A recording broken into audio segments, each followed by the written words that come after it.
سؤال دايما بيوجعنا: ليه الست لما بتحب بصدق ما بتقدرش تنسى بسهولة؟ وليه الوجع بيفضل محفور في روحها سنين، في حين إن الراجل ممكن يتجوز ويبدأ حياة جديدة وكأن شيء لم يكن؟ هل الست أضعف؟ ولا في أسرار في تكوينها هي اللي بتخلي النسيان عندها عملية معقدة وصعبة؟ النهاردة هنفهم سوا سيكولوجية الوجع، وليه ذاكرة الأنثى ما بتنساش الوجع بسهولة. لو اتكلمنا عن المراكز العصبية، هنلاقي إن مركز العواطف والذاكرة في مخ المرأة مرتبط ببعضه بقوة أكبر من الرجل. الست لما بتعيش موقف ما بتخزنوش كحدث بس، لكن بتخزنه بمشاعره وريحته وتفاصيله الصغيرة والكلمات اللي اتقالت فيه. عشان كده لما بتيجي تنسى، هي مش بتحاول تنسى شخص، هي بتحاول تقتلع جزء من ذاكرتها الحية. الراجل بيفكر بصناديق منفصلة، بيقفل صندوق ويفتح صندوق، يقفل صندوق العلاقة يفتح صندوق الشغل، يفتح صندوق الخروج. لكن الست عقلها عبارة عن شبكة متصلة، كل خيط فيها بيفكرها بالتاني. هرمون الأكسيتوسين، هرمون التعلق. الست عندها مستويات أعلى من هرمون الأكسيتوسين، وهو الهرمون المسؤول عن الترابط والتعلق. الهرمون ده هو اللي بيخليها تحس بالأمان والونس. لما العلاقة بتنتهي، الهرمون ده بينخفض فجأة، فبتحس بأعراض انسحاب حقيقية، كأنها مدمنة بتبطل مادة معينة. الوجع اللي بتحس بيه ساعتها ده مش وهم، ده كيمياء دماغها هي اللي بتحاول تستوعب إن مصدر الأمان اختفى.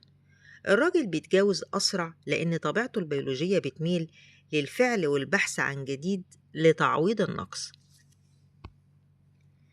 ولو جينا بقى نتكلم عن الفخ الكبير وهي التفاصيل الصغيرة، الست بطبعها بتهتم بالتفاصيل. هي فاكرة أول كلمة وأول هدية والوعود اللي اتقالت في لحظة صفا.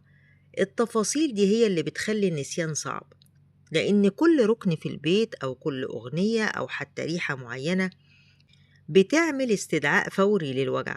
التفكير الأنثوي بيميل للاكترار، يعني بتفضل تعيد وتزيد في اللي حصل عشان تفهم ليه. الراجل بقى غالبا ما بيسألش ليه، هو بيقبل الواقع وبيمشي، وده سر سرعته في التجاوز. الست بتخاف من الوحدة أو فقدان السند العاطفي. هي بتتعذب أكتر لأنها بتستثمر روحها كلها في العلاقة، فلما بتخسر بتحس إنها خسرت نفسها. والدرس هنا إن نسيانها الصعب ده بيخليها تتعلم الدرس كويس عشان ما تكررش الغلطة. الوجع هو مدرسة النضج اللي بتخليكي بعد كده تفكري بعقلك، يعني تفكري كرجل زي ما قلنا في الفيديو اللي قبل كده، قبل ما تفتحي بوابات قلبك وتتصرفي كأنثى. طب إزاي بقى تبدأي رحلة التعافي؟ 3 خطوات عشان تساعدي نفسك تتعافي. أول حاجة، توقفي المراقبة. المراقبة بتغذي هرمون التعلق وبتمنع النسيان. اقطعي الخيوط كلها، ما تراقبيهوش على الفيسبوك، ما تبصيش على صور قديمة بينكم، ما تبصيش على رسائل قديمة بينكم. اقطعي فورا أي خيط يخليكي تشوفيه. تاني حاجة، فرغي مشاعرك. اكتبي، ارسمي، اتكلمي مع حد بيحبك. ما تكتميش الوجع عشان ما يتحولش عندك لمرض. وركزي في الآن. احنا اتكلمنا قبل كده في فيديو عن اللحظة الحالية، فاللحظة الحالية هي ملكك. اهتمي بجمالك، بصحتك، بشيء بتحبيه. الاستثمار في نفسك هو أسرع طريق للنسيان. في النهاية أحب أقولك أنتي مش ضعيفة لأنك ما بتنسيش بسرعة، أنتي بس إنسانة حقيقية، قلبك مليان وفاء. النسيان هيجي بس بوقته، لما تقرري أنك تستحق حياة أهدى وأجمل. أنا سيلا.